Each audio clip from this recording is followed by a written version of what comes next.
జగన్మోహన్ రెడ్డి గారు నిన్న మీరేదో మీటింగ్ ఇక్కడ చేసామని చెప్తూ ఉంటే మీ పార్టీ సోషల్ మీడియాలో కొంతమంది సెక్షన్ల గురించి మాట్లాడుతున్నారు.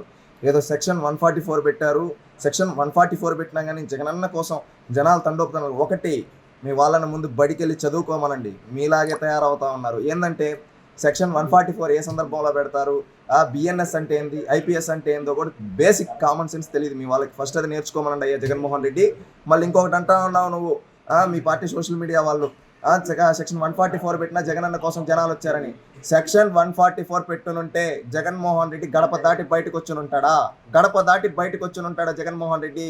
అసలు సెక్షన్లు తెలుసుకోండి ఫస్ట్. సెక్షన్లు తెలియకుండా నోటికి వచ్చినట్టు పెడతాం, చేతిలో ఫోన్లు ఉన్నాయి కదా అని ఏది పడితే అది టైప్ చేసి సెక్షన్ 144 పెట్టినా కానీ జగన్మోహన్ రెడ్డి కోసం వచ్చారని మిస్ఇన్ఫర్మేషన్ సోషల్ మీడియాలో మీరు పెడితే చట్టపరంగా మీరు శిక్షకు అర్హులు అవుతారు. అది తెలుసుకోండి అయ్యా. మళ్ళీ ఇంకొకటి ఏంటంటే, ఇంకా జగన్మోహన్ రెడ్డి మాట్లాడుతూ ఉన్నాడు రైతులకి ఏదో గిట్టుబాటు ధర లేదు ఇదని.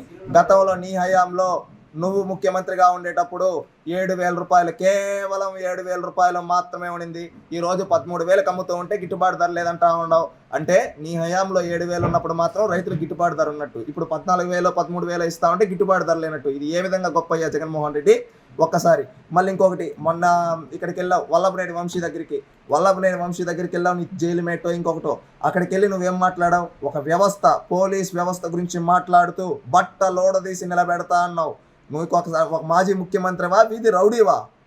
వీధి రౌడీలు కూడా ఆ విధంగా మాట్లాడరు. ఒక మాజీ ముఖ్యమంత్రి అయ్యండి నువ్వు వీధి రౌడీ కన్నా హీనంగా మాట్లాడుతూ ఉన్నావు. ఏమంటా ఉన్నావు? బట్టలోడు తీసి నిలబెడతావా? ఐపీఎస్లను బట్టలోడు తీసి నిలబెడతావా? పోలీసులను బట్టలోడు తీసి నిలబెడతావా? పోలీసులు తలుచుకుంటే నిన్ను బట్టలోడదీసి పులివెందల రోడ్లలో పరిగెత్తించి కొడతారు జగన్మోహన్ రెడ్డి. నువ్వు చేసిన తప్పులకు గుర్తుపెట్టుకో. ఇకనైనా నోరు అదుపులో పెట్టుకో. ఎందుకంటే ఒక బాధ్యత గల ఎమ్మెల్యేగా, ఒక మాజీ ముఖ్యమంత్రిగా, ఒక హుందాతనంగా మాట్లాడు. లేదు నేను ఏదో ఎలివేషన్ కోసం మాట్లాడాలి అని చెప్పి పోలీసులను బట్టలోడదీస్తా అంటే, అదే పోలీసులు తలుచుకుంటే నిన్ను బట్టలోడదీసి పులివెందల పూలంగల కాడు ఊరేగిస్తారు జగన్మోహన్ రెడ్డి. గుర్తుపెట్టుకో. ఒకటి, రాజకీయాల్లో హుందాతనం అనేది ఉండాలి. ఇంకొకటి, వల్లభనేని వంశీ తప్పు చేశాడు, తప్పు చేసిందని అతనికి జైలుకి వెళ్ళాడు. అతను జైలుకి వెళ్ళిన ఒక నేరస్తుడి కోసం నువ్వు వెళ్ళి అక్కడ ఏదో ఎవరినో భయపెట్టాలని మాట్లాడితే అది నీ అహంకారమే అవుతుంది. గుర్తుపెట్టుకో. ఇకనైనా పద్ధతి మార్చుకో. ఇంకొకటి, నేను మిర్చి ఆడికాడ ఏదేదో మాట్లాడితే ఇవన్నీ మాట్లాడుతూ ఉండవు. ఇంకొకటి, మిర్చి ఆడికాడికి వచ్చి మిర్చి దొంగలించుకోబోయిన వాళ్ళు నీ పేటీఎం బ్యాచ్. అది కూడా తెలుసుకోవయ్యా జగన్మోహన్ రెడ్డి.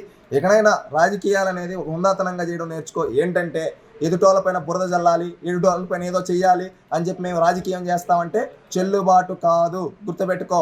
ఒకటి, బాధ్యత గల నిర్మాణాత్మకమైన విమర్శలు చేయి, ఎవరైనా స్వీకరిస్తారు. ఒక హుందాతనమైన రాజకీయం చేయి. అవి కాకుండా నోటికి ఏదొస్తే అది మాట్లాడతా ఫేక్ ప్రోపగండాలు చేస్తా అంటే నువ్వు ప్రజలు నిన్ను నమ్మే పరిస్థితిలో లేరు. గుర్తుపెట్టుకో. ఇంకొకటి, ఇకనైనా జ్ఞానం పెంచుకో. ఎందుకంటే చదువుకోమన్నారు. నువ్వు 10th క్లాస్లో పేపర్లు దొంగలించినోడివి, ఎంబీఏలే, సర్టిఫికేట్ లేకపోయినా కానీ ఎంబీఏ అని పెట్టుకున్నోడివి. అది నీ చరిత్ర. నీ కాడి నుంచి ఇంకేం జ్ఞానం వస్తుంది? ఇక్కడైనా ముఖ్యమంత్రిగా 5 ఏళ్ళు ఉండి ఏమి నేర్చుకోవాలా? ఇప్పుడైనా 5 ఏళ్ళు కూర్చొని ఏంటి నేర్చుకుంటే కనీసం గౌరవంగా ఉంటుంది. సబ్జెక్ట్ లేకుండా నోటికి ఏదొస్తే అది మాట్లాడతా, నీ హయాంలో ఏం జరిగిందో తెలియకుండా ఇప్పుడు జరుగుతూ ఉన్న మంచిని కూడా నువ్వు వక్రీకరించి విషం జిమ్మి నీ పదవి కాంక్ష కోసం ఏది పడితే అది చేస్తా అంటే ప్రజలు ఎవ్వరూ హర్షించరు. ప్రజలు హర్షించే పరిస్థితులు లేరు. గుర్తుపెట్టుకో. ఎందుకంటే రాష్ట్ర ప్రజలు ఈరోజు అందరూ ఆనందంగా ఉన్నారు. ఎందుకంటే జగన్మోహన్ రెడ్డి అనే ఒక రాక్షసుడు రాష్ట్రాన్ని వదిలి వెళ్ళిపోయాడు. రాష్ట్రంలో ప్రజలందరూ ఈరోజు ఆనందంగా ఉంటే ఈ జగన్మోహన్ రెడ్డి వచ్చి మళ్ళీ ప్రజలు ఆనందంగా ఉంటే నేను చూడలేనని విష ప్రచారాలు చేస్తూ ఉన్నాడు. ఇక్కడైనా ప్రజలందరూ కూడా ఒకటి తెలుసుకోవాలి, జగన్మోహన్ రెడ్డిని రాజకీయ సమాజం చేస్తేనే రాష్ట్రం బాగుపడుతుంది. లేకపోతే ఇతను మనకు వచ్చే పరిశ్రమలను ఆపుతాడు, మనకు జరిగే మంచిని ఆపుతాడు, మనకు జరిగే అభివృద్ధిని ఆపుతాడు. టోటల్గా మన బిడ్డల భవిష్యత్తును అంధకారంలోకి నెట్టేస్తాడు ఈ జగన్మోహన్ రెడ్డి తన పదవి కాంక్ష కోసం.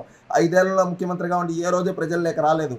ఈ రోజు ఏంటంటే పదవి కోసం నిరంతరం అనడం తప్పు. వీకెండ్లో ప్రజల దగ్గరికి వచ్చి టాపిక్ డైవర్షన్ చేయడం, జైలుకి వెళ్ళి ములాఖాతులు పెట్టి బయటకు వచ్చి పోలీసులను తిట్టడం, అదేవిధంగా రైతుల్ని అవమానపరచడం, అదేవిధంగా ఇతర అధికారపక్ష నేతల్ని విమర్శించడం ఇదే పనిగా పెట్టుకున్నాడు. ఇలాంటి రాజకీయ విద్రోహి, ఇలాంటి రాజకీయ సమాధి చేస్తేనే ప్రజలు బాగుంటారు, రాష్ట్రం బాగుండాలి. అంతే అల్టిమేట్గా తెలుగుదేశం పార్టీ గోల్.